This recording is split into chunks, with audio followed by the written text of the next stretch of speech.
Welcome to Srinivas YouTube channel पर आप सभी का स्वागत है फिर से। ऐसे मैथ की क्लास चलने वाला है। मैथ का VBI क्वेश्चन लगभग 4 से 5 चैप्टर से कराने वाले हैं। जितना भी इंपोर्टेंट VBI डायरेक्ट एग्जाम में पूछने वाला वही क्वेश्चन करेंगे, अदरवाइज कोई क्वेश्चन नहीं करवाएंगे। जैसे कि कल मैंने वीडियो देखा था, तो वीडियो में जो कि था कि साउंड प्रॉपर नहीं आ रहा था। क्या था? साउंड प्रॉपर नहीं आ रहा था, इसलिए आज जुगाड़ कर दिया है। साउंड प्रॉपर जाएगा। जब तक आवाज नहीं जाता तब तक स्टूडेंट को मजा ही नहीं आता। तो आज देखने वाले हैं इंपॉर्टेंट जो एग्जाम में आता है वही क्वेश्चन पढ़ेंगे, अदरवाइज कोई नहीं। क्योंकि सबसे ज्यादा मैथ में ही प्रॉब्लम होता है, तो मैथ कहीं हम लेके आए हैं, मैथ कहीं क्या करें, प्रॉब्लम को दूर करेंगे। एनसीईआरटी का है। जब एनसीईआरटी का है तो क्या आता है, डायरेक्ट क्वेश्चन छापता है तो एनसीईआरटी में से। एनसीईआरटी में से जो मैथ एक बार छपता है तो डायरेक्ट जो बुक में दिया था वही क्वेश्चन जस्ट इसमें से उठा के क्या करता है, पेपर में रख देता है। जैसा क्या करता है, खाना निकाल के इसमें से परोस देता है थाली में, उसी पर इससे उठा के क्या करता है, डायरेक्ट क्वेश्चन में छाप देता है। घबराने की बात नहीं है, जो है वही क्वेश्चन आएगा direct same to same.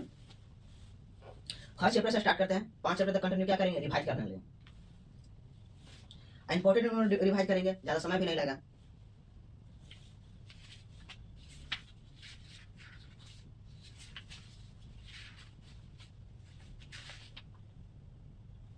First chapter में क्या है, वास्तविक संख्या, रियल नंबर से। रियल नंबर से आता है कौन सा परमेय संख्या, कौन सा अपरमेय संख्या। सेकंड क्या पूछता है, एल्गोरिदम यूक्लिड का विभाजन नियम पूछता है। तो परमेय अपरमेय तो सभी को लोग जानते हैं। हम स्टार्ट करते हैं क्या से, यूक्लिड विभाजन का एल्गोरिदम का प्रयोग करके बताता है कि उसका एचसीएफ निकाले। कैसे एचसीएफ निकाले,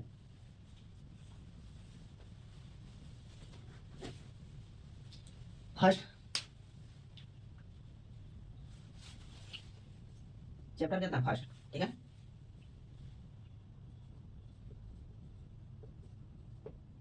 यूक्लिड का विभाजन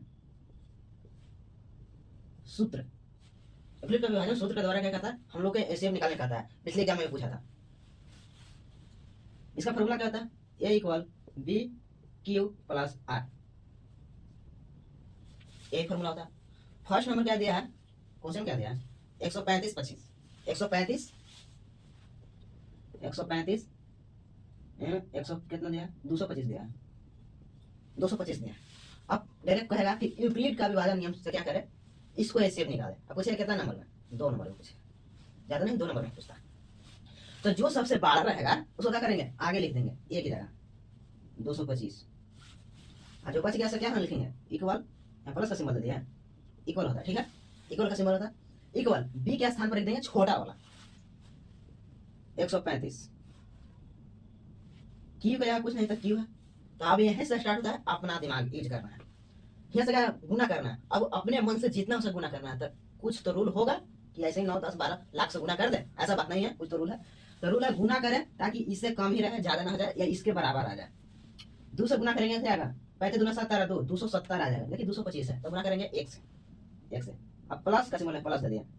रिमाइंडर, ये रिमाइंडर शेषफल कितना आएगा, अगर इसमें से घटाएंगे तो कितना शेषफल आएगा, हटा दें, 5 में से 5 गया 0, क्या 12 में से गया 9 3 12 90, क्या ये तो हो गया, एक पैंचा दिया था 0 हो गया, ठीक है 90। अब यहाँ के बाद क्या करते हैं, प्रोसेस ले देते हैं। तो जो यहाँ पर दिख रहा है फर्स्ट में, इसको आगे लेके आ जाते हैं, 135 इक्वल 135 तो लेके आ गए, जो शेषफल में लिखे थे वो यहाँ पर लेके आ जाएंगे, यहाँ पर आगे में लेके 90। अब फिर से अपने मन से गुना करेंगे, 2 से गुना करेंगे तो 9 दूनी 18 180 हो जाएगा। 2 से गुना नहीं करेंगे, 1 से गुना करेंगे, प्लस। अब शेषफल कितना बचेगा, घटाते हैं तो 5 में से घटेगा 0 5, क्या होगा 9 4 13 45, फिर से क्या करेंगे, ये आगे आ जाएगा 90 बराबर की साइड आगे। अब क्या करेंगे, 45 को फिर से इसके स्थान पर लेके आएंगे, 90 के स्थान पर 45। अब क्या करेंगे कितना गुना करेंगे, 45 दूना 90 2 मरते, जब तक आर का वैल्यू 0 ना आ जाए तब तक ये प्रोसेस चालू रहेगा। क्योंकि एचसीएफ में हम लोग जानते हैं कि एचसीएफ में क्या है, शेषफल बचता ही नहीं है। तो इसका भी क्या है, सेम टू सेम एचसीएफ की तरह ही बनाना, लेकिन इसका रूल क्या हटके है।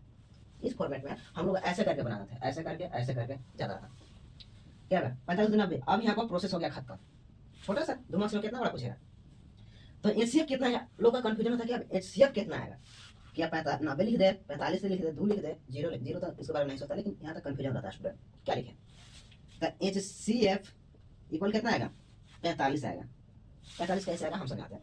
हम लोग जब देते थे 45 इंटू ऐसे भागा 90 में, तो 45 गुना 90 कट जाता था, नीचे 0 आ गया, तो क्या हम लोग ये वाला देते थे, नहीं ना, आगे वाला 45, इसलिए यहाँ बोला क्या होगा, एचसीएफ हमारा 45 होगा। ये बात ध्यान है। चैप्टर फर्स्ट का एक वीवीआई क्वेश्चन है, एकदम वीवीआई है। इस टाइप के क्वेश्चन एक ही बताएंगे, सब तो इसी प्रकार में बनेगा।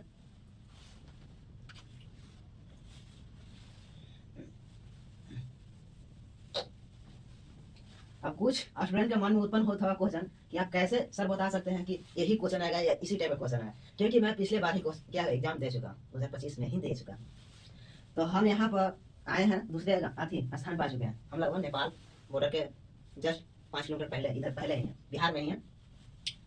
हम यहाँ पर कर रहे हैं इंजीनियरिंग का तैयारी। तो ज़्यादा टेंशन ना ले, क्वेश्चन एकदम परफेक्ट बताएंगे, हमारे साथ जुड़े रहिए।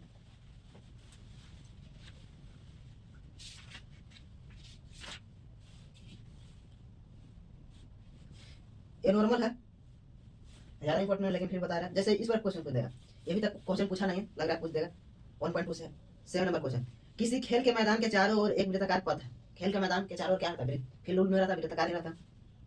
इस मैदान में एक चक्कर लगाने में सोनिया को 18 मिनट लगते हैं। सोनिया नाम की गर्ल्स है या बॉय है, जो भी हो, 18 मिनट का समय लगता है। जबकि इसी मैदान का, जो मैदान के दौड़ा, उसी मैदान का एक चक्कर लगाने में रवि को 12 मिनट का समय लगता है। मान लीजिए कि वो दोनों एक ही स्थान और एक ही समय पर चलना प्रारंभ करते हैं, तो एक ही दिशा में चलते हैं, तो कितने समय बाद वो पुनः प्रारंभ स्थान पर मिलेंगे।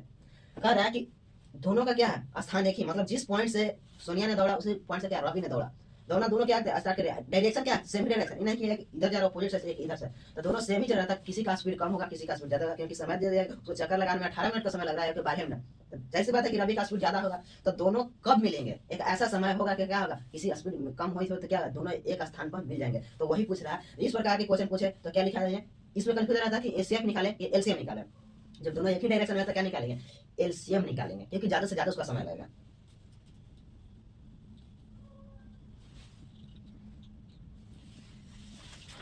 ठंडी बढ़ गया जी, ठंडी में थोड़ा बच के और निहारी तो पढ़ते रहिए। एक का 18 मिनट लग रहा था, एक का 12 मिनट। तो इसको सबसे पहले शॉर्टेस्ट एलसीएम कैसे निकालते हैं, इसको देखते हैं। हम लोग क्या करते हैं, बचपन से पढ़ते हैं, ऐसा करके घेर देंगे और दूसरे लगाते चल देंगे। ऐसा नहीं करना, एग्जाम का समय है तो एग्जाम में क्या शॉर्टेस्ट क्या है, टाइम से टाइम बचाना है। तो सबसे लॉन्गेस्ट, सबसे 12 से 12 डिजिट का क्या करेंगे, यहाँ पर प्रयोग करेंगे, ताकि क्या हो, हमारा जल्दी से निकल जाए। अब ऐसा 4 से 3 से भी डिवाइड कर सकते हैं। अगर 3 से करेंगे फिर एलसीएम उसका क्या होगा, गलत हो जाएगा। तो सबसे 12 डिजिट से गुना करेंगे, 6 कॉमन लेंगे, 6 से तो क्या होगा, 6 कॉमन लिए क्या होगा, 36 18 और 6 दूना 12। ऐसा कॉमन नहीं बचना चाहिए जिससे कि 2 से या 3 से या किसी और संख्या से दोनों कर सकें। अब किसी संख्या से दोनों नहीं कर सकता। एलसीएम लेंगे तो 3 और 2 का एलसीएम क्या होगा, 6 होगा, और 6 × 6 क्या, 36 होगा। 36 मिनट बाद दोनों एक ही बिंदु पर मिलेंगे। ठीक है,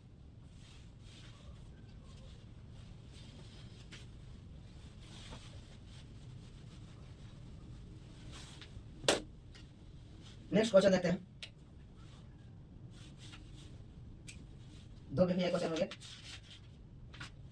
हाँ, एक 1.3 से सबसे ज्यादा लोगों का क्या कहता है, कन्फ्यूजन रहता है। 1.3 नंबर क्वेश्चन का प्रश्नावली है। इसमें क्या प्रूव करने वाला है, सिद्ध कीजिए कि √5 एक अपरिमेय संख्या है, सॉरी अपरिमेय संख्या है। ये सिंपल में ही पूछता है, ये बात ध्यान रखें। या तो √5 पूछ देगा, या तो √2 पूछ देगा, या √3 पूछ देगा। इसी पर क्वेश्चन पूछ देगा। कुछ लोग कंफ्यूजन रहता है कि 3 + 2 √5 पूछ देगा। ऐसा बात नहीं, अगर पूछ भी देगा तो प्रोसेस क्या सेम है, लेकिन हम गारंटी लेते हैं कि क्या एकदम सिंपल पूछता है। √5 √3 रूट क्या 5 3 2, इस पर क्वेश्चन पूछता है, एकदम सिंपल। इसको सॉल्व करते हैं।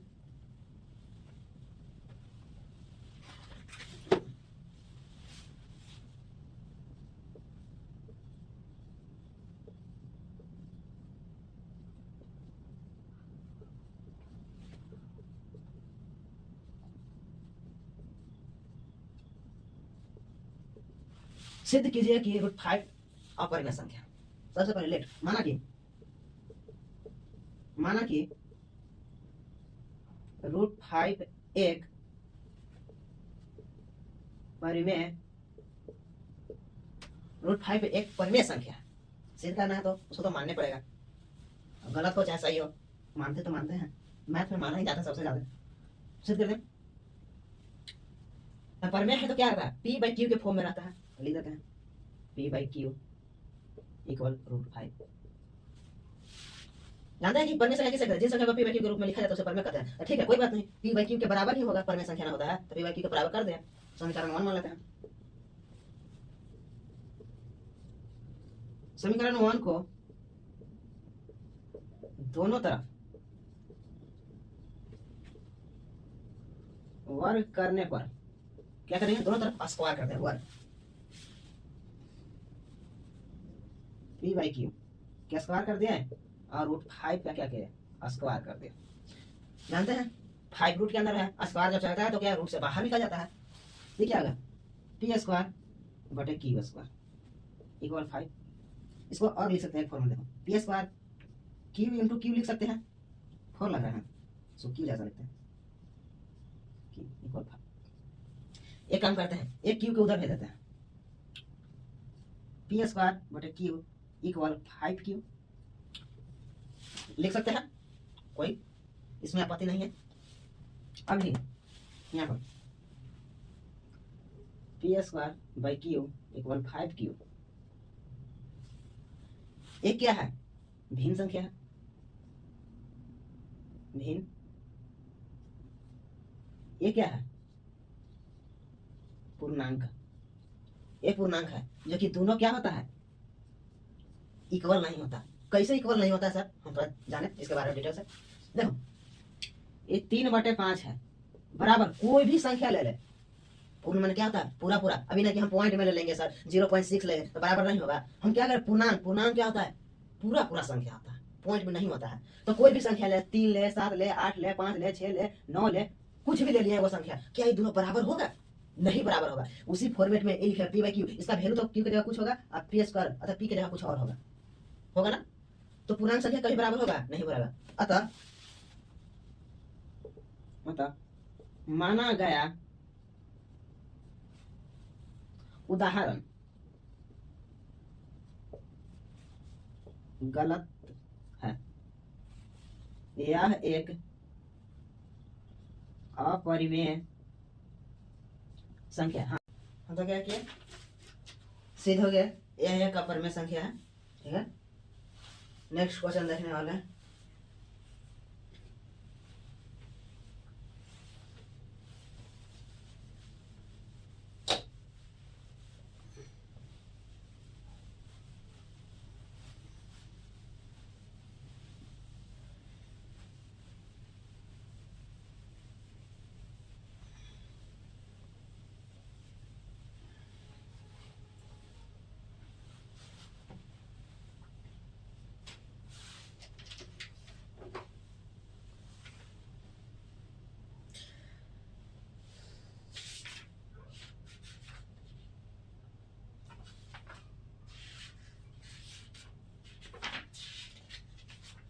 सेकेंड चैप्टर आ चुका है।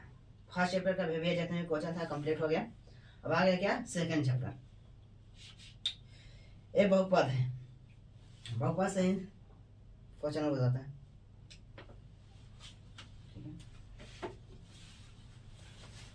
बहुपद में पूछता है कि निम्नलिखित में से कौन बहुपद है।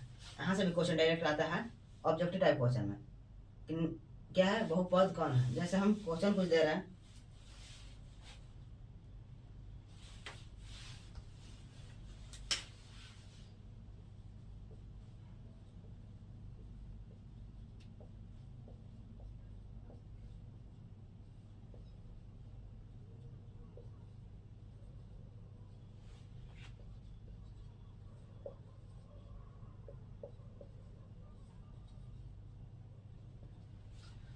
कह रहा है कि निम्नलिखित में बहुपद कौन है, या पूछ देगा निम्नलिखित में बहुपद कौन नहीं है। कौन नहीं कर देते हैं, नहीं है, दोनों सिखा देंगे।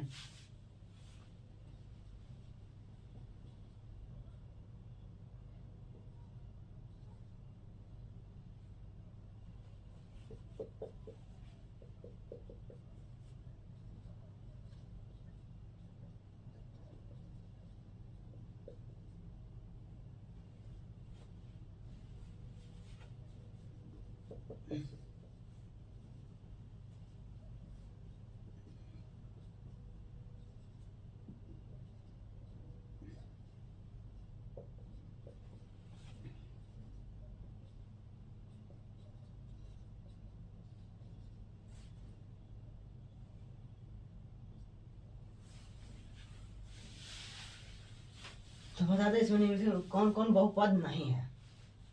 देखो बहुपद होने के लिए 2-3 कंडीशन है कि कौन कौन कंडीशन में बहुपद नहीं हो सकता है।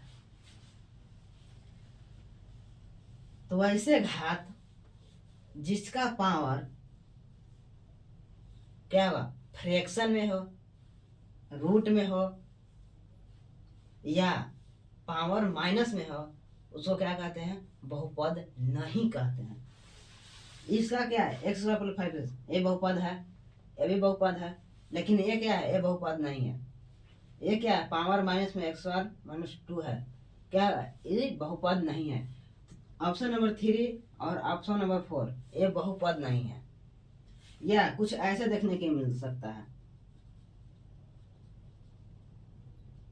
ऐसे ले सकता है। तो रूट में है, हमको 5 से मतलब नहीं है कि रूट में है कि क्या है, रूट में नहीं है, हमको x से मतलब है। तो x क्या हो गया, रूट में हुआ, तो रूट में हुआ तो इसका पावर क्या होता है, 1/2 होता है, ये फ्रैक्शन में आ जाएगा। तो क्या क्या है, बहुपद नहीं कहलाया। या कुछ ऐसे देखता है 4/x(y), ये भी क्या है, बहुपद नहीं है, क्योंकि कुछ और दिया हो रहा था 6x + 5 ऐसे करके दिया हो रहा है। देखिए आप इसका क्या है, नीचे है, ऊपर जाएगा था क्या है, 4x⁻² + 6x + 5 क्या गया, माइनस में आ गया। तो ये बहुपद नहीं कहलाएगा। डायरेक्ट ऑब्जेक्टिव नंबर क्वेश्चन में पूछता है, इस पर ध्यान दे। हो गया बहुपद से, एक टाइप का क्वेश्चन पूछता है बहुपद से।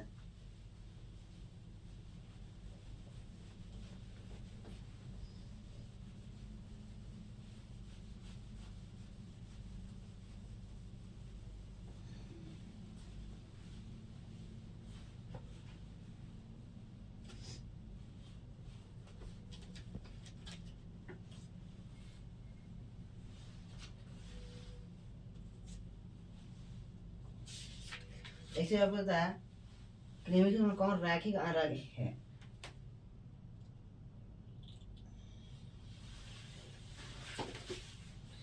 रैखिक बहुपद जिसका पावर 1 हो या कुछ ऐसा लिखा हो तो क्या है, रैखिक है।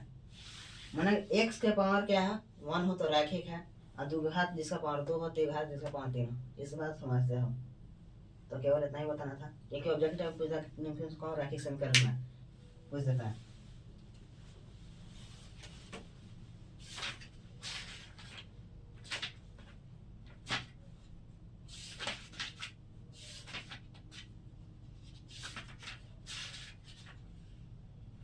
हाँ बहुपद में केस एक चीज और पूछता है, अल्फा बीटा के में 3 बोला रहता है, अल्फा प्लस बीटा बराबर क्या होता है, -b/a। अल्फा इंटू बीटा क्या होता है, c/a। 3 वाला में क्या होता है, alpha plus beta plus gamma -b/a। 2 को प्लस वाला है चाहे 3 को प्लस वाला है, फॉर्मूला क्या होगा, दोनों का सेम ही होगा, माइनस में। इंटू वाला में देखते हैं, alpha into beta plus beta into gamma plus gamma into alpha क्या होगा, ए वो वाला था तो वही रिजल्ट दिया c/a। तो 3 या 4 वो हो, सभी का जोड़ का हो, तो क्या इसका भी रिजल्ट क्या देगा, वही देगा। लास्ट में क्या, alpha into beta into gamma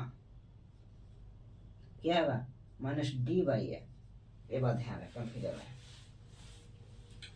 इसका इस्तेमाल करना तो आप लोग जानते ही हैं, ये भी बताने पड़ेगा। एक क्वेश्चन बताएंगे था,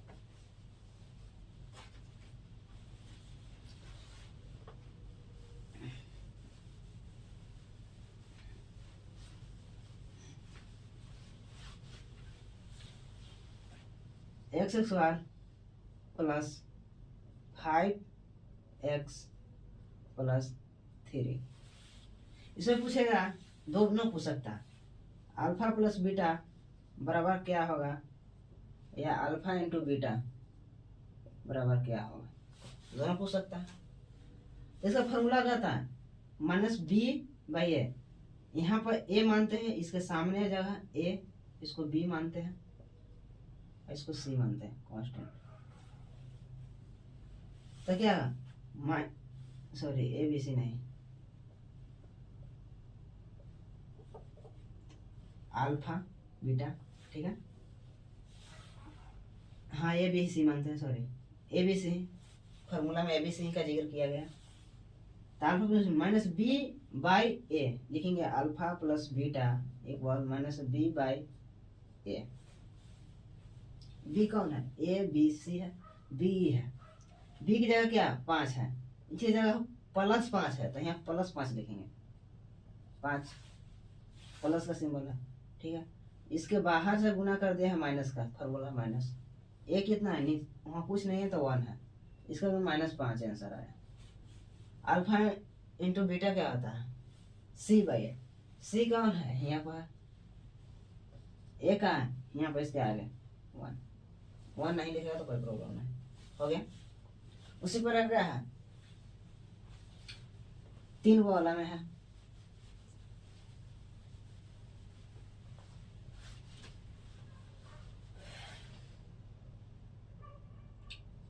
x cube minus 2x cube minus 3x square plus 6x plus 3। अब इसमें कहेगा बताओ, alpha plus beta plus gamma minus B by a, minus B by A. B क्या है? -3 है, इसका पूरा लेते हैं सिंबल, प्लस में हो या माइनस में कुछ में प्रॉब्लम नहीं है। प्लस में ये है कि कुछ डिजिट लिख देता तो उसको दिखाने नहीं पड़ता है, माइनस में तो दिखाने पड़ता है। फिर क्या है, फार्मूला में पहले से माइनस है, माइनस ए कितना है 2 है, क्या होगा minus minus plus 3/2, alpha into beta plus beta into gamma plus gamma into alpha, क्या था सी बाई ए। सी कहाँ है? ए बी सी, 6 बाई नीचे क्या ए 3। अब alpha into beta into gamma minus d by A B c d, 3 by क्या आता है 3, प्लस में है तो प्लस में लिया है, ए कितना है नीचे 2। अब फार्मूला में क्या है माइनस डी है तो माइनस लगा दे, -3/2। इसी पर क्वेश्चन पूछेगा, सिंपल सिंपल, हल्का से हार्ड पूछता है, वो क्वेश्चन बैंक दिखाएंगे तो आप लोग का रिवीजन करवाएंगे।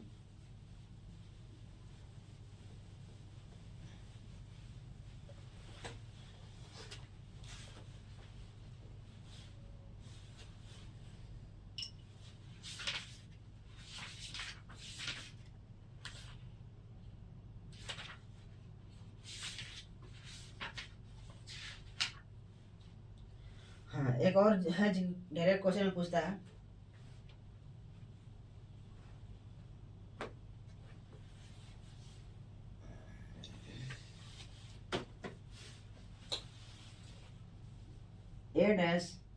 A1/A2 नॉट इक्वल B1/B2, इसका ग्राफ पूछ देता है। ग्राफ क्या है? ग्राफ, तो इसका ग्राफ क्या होता है? ऐसा होता है, इसको नाम देते हैं प्रतिच्छेदी, प्रतिच्छेदक रेखा। इसका कै गो हल होगा? इसका पूछता है कितना हल होगा, इस सिंबल देख के पूछता है इसका कै गो हल होगा? 1 होगा। क्यों 1 होगा? देखो प्रतिच्छेद कर रहा है, 1 पर काट रहा है इसलिए 1 होगा। 1 होता है A1/A2 equal B1/B2 equal C1/C2। इसको क्या बोलते हैं? इसका ग्राफ क्या है? इसी लाइन पर है, जो लाइन है इसी पर दोबारा लाइन चले, इसको बोलते हैं संपाती। संपाती, अब इसी पर हल है, अब इसी रेखा पर है, उसी पर चल गया तो हमेशा टच करते रह रहा है लाइन पर लाइन, तो क्या होगा? इसका अनंत हल होगा। अनंत, अनंत हल माने बहुत सारा आंसर। अब क्या होगा, A1/A2 equal B1/B2 not equal C1/C2। इसका ग्राफ कैसा होगा, पैरेलल होगा, समानांतर ग्राफ हो गया, इसको समानांतर बोलते हैं। समांतर रेखा है, समांतर है। इसका हल क्या होगा, कोई हल नहीं होगा, कोई हल नहीं। कोई हल नहीं कहने का अर्थ इसका कोई आंसर नहीं है, एक भी आंसर नहीं है। तो ये डायरेक्ट ऑब्जेक्टिव टाइप क्वेश्चन पूछता है, बता देंगे इसलिए। इरेंज करने वाला कहीं चल गया।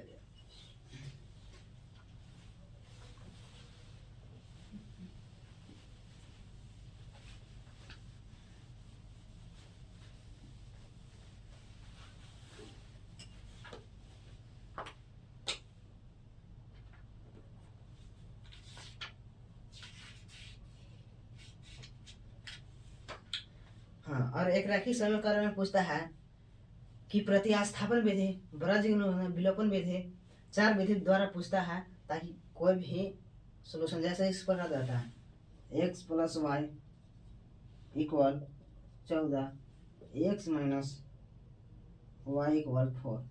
अब इसी को बोलेगा या तो ब्रजगुणन विधि द्वारा सोल्व करे, या विलोपन विधि द्वारा, या प्रतिस्थापन विधि, या तो रेशियो विधि द्वारा, अनुपात विधि जिसको बोलते हैं। तो हम क्या प्रतिस्थापन करेगा तो क्या करेंगे, ऐसे कर देंगे, समीकरण 1 + 2 कर देंगे। तो करेंगे तो क्या कट जाएगा, तो 2x, जो भी आएगा सोल्व करके वैसे लिख देंगे। अगर ब्रजगुणन विधि कहेगा तो उसका फॉर्मूला तिरछा तिरछी वाला होता है। और रेशियो में क्या कहता है, रेशियो बाटा में आएगा।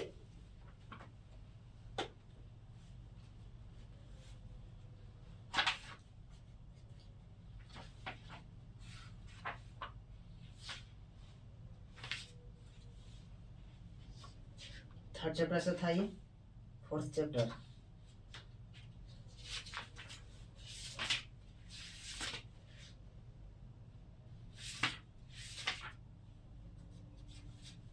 फोर्थ चैप्टर है नहीं। 5 नंबर चैप्टर है, एपी है, अर्थमेटिक प्रोग्रेशन, एपी समानांतर श्रेणी। तो एपी का फॉर्मूला कंठा से याद रखना है, a + n - 1 × d। एक और होता क्या, a + फर्स्ट प्लस